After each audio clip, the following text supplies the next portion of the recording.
అందరికీ welcome to my YouTube channel. ఈరోజు మళ్ళీ మీ ముందుకు ఒక ప్రాన్స్ రెసిపీతో ముందుకు వచ్చేసా. దీన్ని ప్రాన్స్ పిడుపు అంటారు. మా గోదావరి స్టైల్ ఎక్కువ చేసుకుంటారనమాట. సో ఇదేంటంటే ప్రాన్స్ అన్ని వీడియోలో చూపించినట్టు మంచిగా వాష్ చేసి దీన్ని ఇంట్లో కొంచెం జింజర్ గార్లిక్ పేస్ట్, ఉప్పు, పసుపు, కారం అన్నీ వేసి ఇలా మంచిగా మ్యారినేట్ చేసుకుని స్టవ్ మీద పెట్టి కొంచెం బాయిల్ చేసుకోవాలి. తర్వాత చల్లారిన తర్వాత మంచిగా మెత్తగా గ్రైండ్ చేసుకోవాలి. తర్వాత ఆనియన్స్, పచ్చిమిర్చి అన్నీ కట్ చేసుకుని స్టవ్ వెలిగించి ప్యాన్ పెట్టి ఆయిల్ హీట్ ఎక్కిన తర్వాత ఇందాక గ్రైండ్ చేసుకున్న ప్రాన్స్ అన్ని ఇందులో వేసుకోవాలన్నమాట. ఆ ముద్ద అనేది. సో అది మంచిగా వేగాలి, ఇలా వీడియోలో చూపించినట్టు. వేగిన తర్వాత కొంచెం వేగనివ్వాలన్నమాట, బాగా పచ్చివాసన అంతా పోయే వరకు. సో అది వేగిపోయిన తర్వాత ఆనియన్స్, పచ్చిమిర్చి అన్నీ ఇలా వీడియోలో చూపించినట్టు వేసుకుని బాగా కలుపుకోవాలి.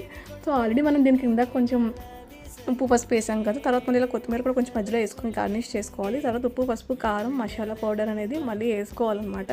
సో దట్ ఇంకా ఎక్స్ట్రా ఫ్లేవర్ యాడ్ అవుతుంది. చాలా ఈజీగా అయిపోతుంది, చాలా టేస్టీగా ఉంటుంది. Hope you guys like my video. Please subscribe. Thank you. Bye.